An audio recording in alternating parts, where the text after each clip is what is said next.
Estaba con nosotros Rafael Báize, sociólogo, también uno de los docentes de este diploma en políticas de drogas, regulación y control de la Universidad de la República, que implica a un montón de instituciones de la UDELAR. Por ejemplo, facultades de medicina, derecho, psicología, humanidades, ciencias de la educación, sociales, química y ciencias. También hay una participación de la Junta Nacional de Drogas. Báize, bienvenido, buenas noches. Buenas noches, ¿cómo andan? Un montón de instituciones involucradas.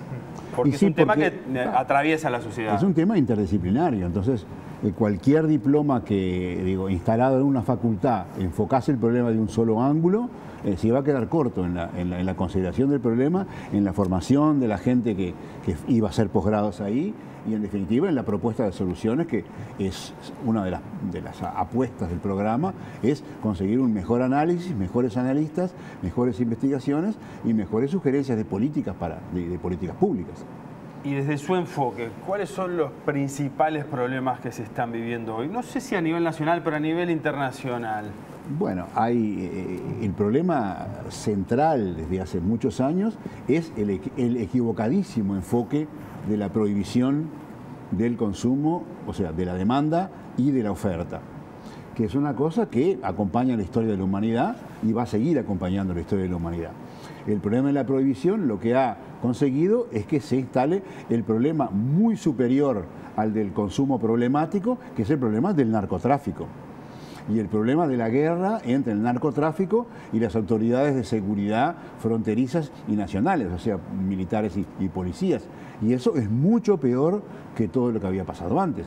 Si uno analiza la historia de la humanidad, los momentos de la humanidad en que las drogas no estaban prohibidas, había mucho menos problemas que los momentos de la humanidad en que las drogas están prohibidas. El problema es mucho más la prohibición y sus consecuencias que el consumo en sí mismo, que puede tener momentos problemáticos o sujetos problemáticos, pero siempre en muy baja medida. En cambio, con la prohibición todo es problemático, todo se vuelve problemático y todo se vuelve un desastre desde el punto de vista público. El camino entonces son políticas como la de Uruguay con la legalización de la marihuana, o planteos como por ejemplo en México del expresidente Vicente Fox, que dijo que hay que legalizar la plantación de amapolas y de marihuana. Y que es más o menos lo mismo que hace el Uruguay con la marihuana, la hace México con opiáceos, porque es absurdo prohibirlo, se van a cultivar de alguna manera. Uno ve cómo aumentó el área y las fábricas de consumo con la prohibición, y fue una explosión. Es decir, la prohibición no frenó nada. En primer lugar, las prohibiciones nunca frenan mucho nada. Lo que generan es corrupción alrededor de los que tienen la facultad de perdonar a los que infringen las prohibiciones. Y esa corrupción nos llevará a que se siga siguiendo el camino de la prohibición y no tanto el de la legalización. Capaz que no deja lugar para la corrupción. Y bueno, lo que pasa es que ese es uno de los problemas. Uno de los problemas es que con la disminución de la prohibición o con la eliminación futura quizá de la prohibición, se elimina una fuente de corrupción que es una fuente de ingresos muy importante para los encargados de controlar el problema y para toda la cadena que que a través del Poder Judicial y del Poder Legislativo abarca todo el problema del consumo y de la demanda. Hay una parte muy amplia de la economía mundial que uno puede intuir que está vinculada a estos dineros que se generan a través del tráfico de drogas. Una parte realmente importante, ¿no? Pero una parte realmente importante, otros negocios más son muy importantes para el negocio bancario y para el negocio bancario offshore y para todas las derivaciones bancarias financieras que hay. Si no fuera por ese tipo de cosas, los bancos no estarían tan florecientes. Los bancos son dependientes del delito. A ver. En toda la historia han sido dependientes Podemos ampliar ese concepto que está fuerte, está polémico, está interesante, intenso. Es decir, la gente podría tener plata en sus casas. Sí. Con una buena organización podría tenerla. Inclusive dineros mal habidos a partir de determinados delitos también. Es cuestión de organizarse de la manera como los bancos se han macro organizado eso. De manera que el banco tiene que dar algunas ventajas para que esa gente no organice su stock y su trueque de manera no institucional. De manera que los bancos tienen que ofrecer ventajas para esos dineros para que la gente los coloque y no haga sus cosas. De manera que en la medida que consiguen dar más facilidades que lo que costaría el almacenamiento y estoqueo de esos dineros, los bancos viven de ellos de manera muy, muy importante.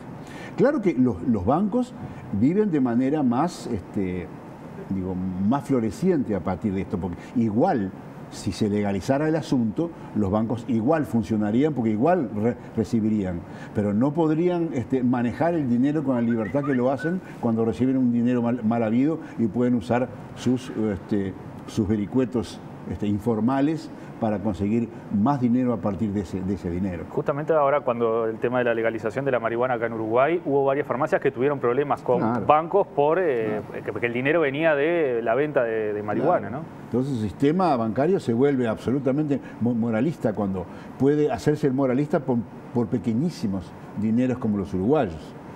Pero lo que pasa es que la hacen grande por otro lado, mientras levantan, es como el tero, ¿no? Grita en un lado y el asunto está en el otro. Y el rol también de los doctores, de las farmacias, porque por ejemplo un estudio en Estados Unidos decía que los consumidores de heroína ingresan en el mundo de la droga por el abuso de medicamentos para el dolor y porque algunos médicos recetan a la ligera medicación que es peligrosa. En realidad es una sociedad que está medicalizada y por varias razones. Y un mundo que no soporta el dolor. Una de las cosas que no soporta es el dolor, pero no soporta no solo el dolor. La frustración. Ningún estado que proporciona un sentimiento o una emocionalidad negativa. Ya eso no lo soportan. Y al mismo tiempo apuestan a sentirse positivamente bien. De manera que no es solo evitar los estados negativos, sino también buscar excesivamente los estados positivos. Entonces, el principal problema, dicen, la puerta de entrada es la marihuana. ¿Qué va a ser la puerta de entrada de la marihuana? Digo, la puerta de entrada está mucho antes en cualquier consumo hogareño de alcohol en las fiestas familiares. Eso está mucho antes que cualquier consumo de marihuana. Y mucho antes todavía está la evidencia que tienen los chiquilines actuales de que cualquier cosa que pase, un familiar va a tomar alguna cosa para sentirse mejor, para no sentirse mal, para que se le pase lo otro. La pastilla es un tótem sagrado en la civilización de hoy y los chiquilines la absorben antes todavía que el alcohol doméstico. Por ejemplo, a nivel escolar, ¿no? Cuando se les propone a los padres utilizar determinado tipo de sustancia para controlar el comportamiento de un niño, algo que le viene muy bien a las maestras, por ejemplo, le viene muy bien a un montón de gente que quiere que los niños es un problema terrible. Educados de determinada manera. En el taller de investigación sobre drogas en la Facultad de Ciencias Sociales tenemos 2 o 3 estudiantes que se han especializado en estudiar el problema de la ritalina, que es un problema gravísimo y además que va mucho más allá de las sustancias consideradas nocivas y catalogadas en las listas como malas sustancias. Porque el problema, los efectos secundarios y de largo plazo del consumo de ritalina en chiquilines de determinadas edades es impresionante. Los padres no tienen además información adecuada para poder combatir eso. Los docentes descargan en la pastilla lo que no consiguen ellos y entonces termina todo cayendo encima de un sistema médico-psiquiátrico que resuelve todo también con pastillas y que genera grandes problemas. Y ha habido una advertencia de Naciones Unidas al Uruguay sobre el consumo de ritalina, especialmente en el sistema educativo. Muy bien, vamos a ver uno de los primeros tapes que tenemos para compartir con ustedes.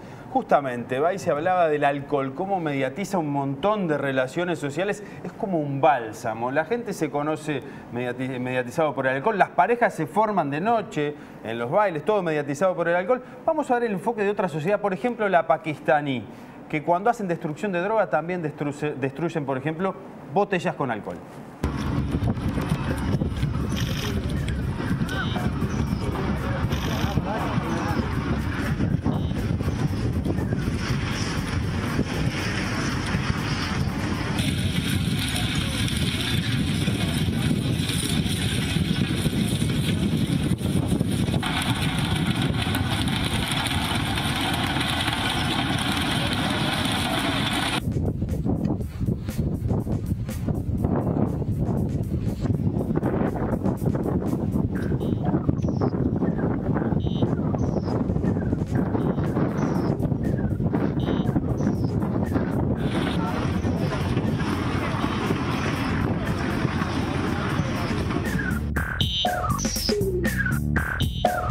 Ahora, pregúntenle a Estados Unidos cómo le fue cuando intentó prohibir el consumo de alcohol en Occidente. Es algo que parece imposible. Es imposible.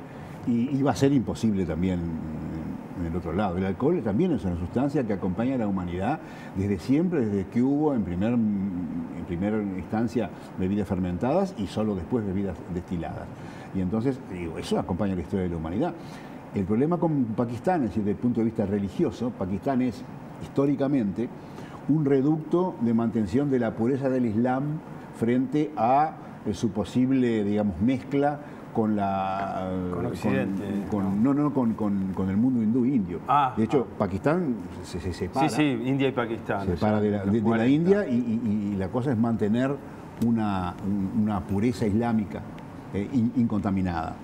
Y entonces deciden prohibir una serie de cosas que son de alguna manera toleradas por la cultura hindú para mantener el choque. Y entonces pasa lo que pasa y además tienen ese problema también de que son un punto de pasaje enorme para muchos de los lugares de exportación y producción más enorme de drogas del mundo, y especialmente de opiáceos, como es Afganistán.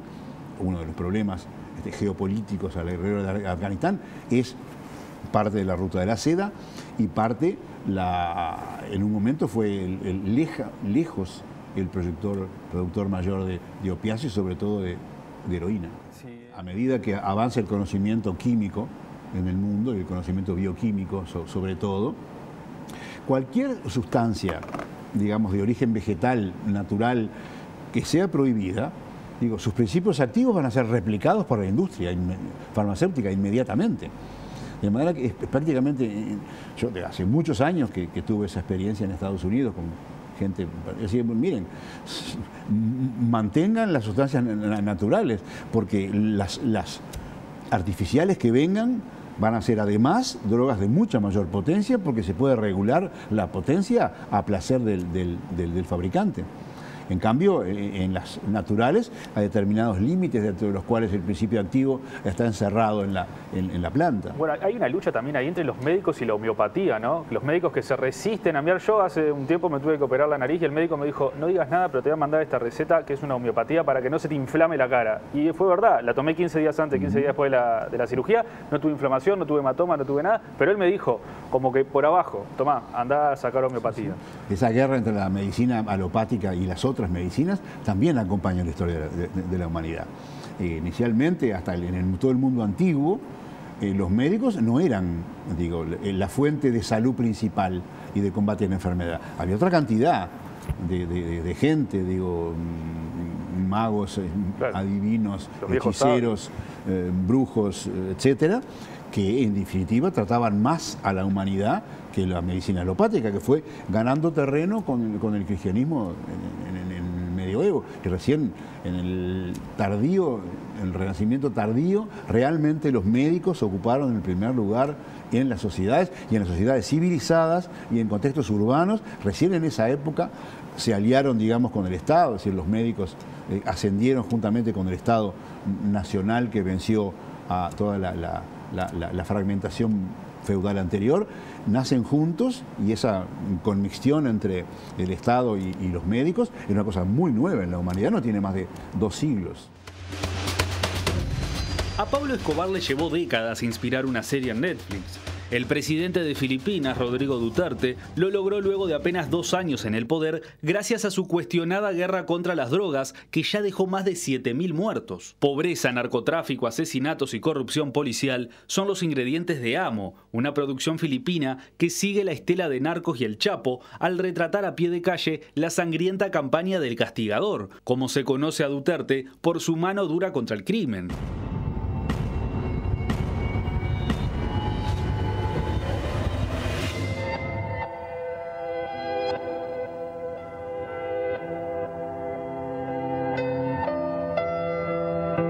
Ito, pamangkin mo. Nahuli ng mga tao ko sa Santo Rosario. Buti kami nakakita doon. Hindi.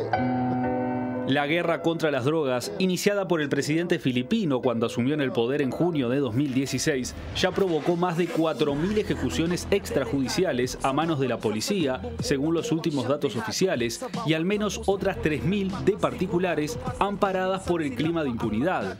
En la otra cara de la moneda, los robos, atracos y violaciones se redujeron a la mitad desde la puesta en marcha de esta sangrienta campaña. La serie Amo fue cuestionada por varias organizaciones que acusan al director de tratar de legitimar los abusos a derechos humanos cometidos en la campaña antidroga de Duterte. Incluso antes de su estreno, Human Rights Watch calificó la serie como un intento de lavar la imagen del gobierno de Duterte, y un grupo de artistas, abogados y activistas promovió una recolección de firmas para pedir su retirada de Netflix. Los 13 capítulos de la primera temporada de la serie Amo ya están disponibles en Netflix.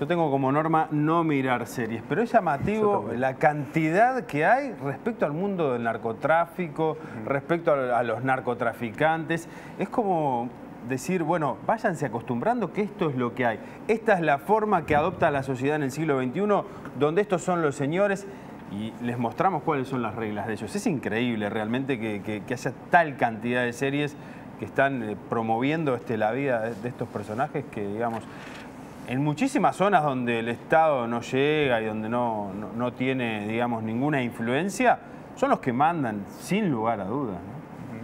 Pero cuidado, que este es nada más que la extensión a las drogas de todas las seriales sobre vicio y crimen, claro, que hay hace 30 años, comandado por los Estados Unidos y hasta algunas europeas.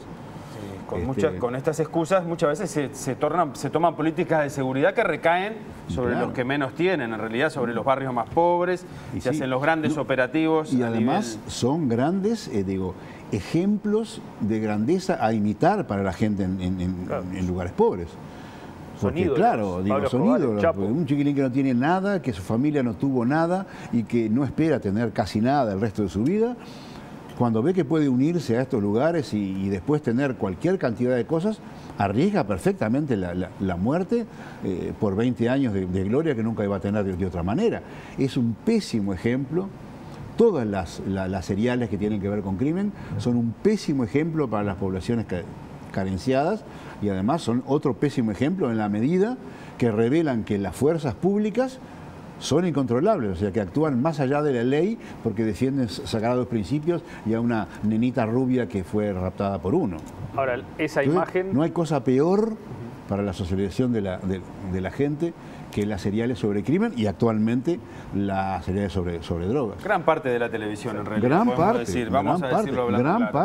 parte. Ahora, la realidad supera a la ficción y las políticas que está llevando adelante Duterte. Un hombre que cuando la Comisión de Derechos Humanos lo denuncia, plantea, bueno, si en un operativo aparecen manifestantes a favor de los derechos humanos y se cruzan, si hay que dispararles, dispárenle, pero bajó a la mitad la criminalidad en su país. Y claro que bajó la criminalidad. En cualquier lugar del mundo que se toma una política de esas, baja la criminalidad. Claro. El problema de una política pública no es solo qué es lo que se obtiene, sino qué es lo que se pierde. Claro. Por ejemplo, yo soy totalmente contrario a la política de tolerancia cero al alcohol. Por ejemplo. Creo que es un error gravísimo. Desde varios ángulos sería otro problema de discutirlo. Pero el problema para evaluar no es el efecto sobre el alcohol o sobre los choques, sino qué efecto tiene sobre la vida general del país. Vamos a suponer que esa política de tolerancia cero disminuyera en algo la accidentalidad o la siniestralidad o las víctimas, ¿no? Vamos a suponer que lo hiciera. No lo hace, pero vamos a suponer que lo hiciera. Digo, ¿vale la pena alterar toda la vida familiar, comercial, toda la estructura del ocio, del entretenimiento, todas las cosas a cambio de bajar qué porcentaje, que además no lo bajan?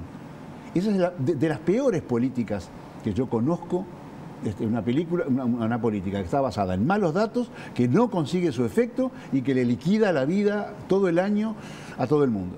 Me gustaría un comentario también que usted lo hizo al pasar sobre el tema de las fuerzas públicas. Policías, lo vemos en un montón de casos, pero también el rol fundamental como custodia de la frontera que tienen los militares y cómo a nivel de la historia se ha visto que tienen un rol muy activo en lo que es el gran tráfico de sustancias.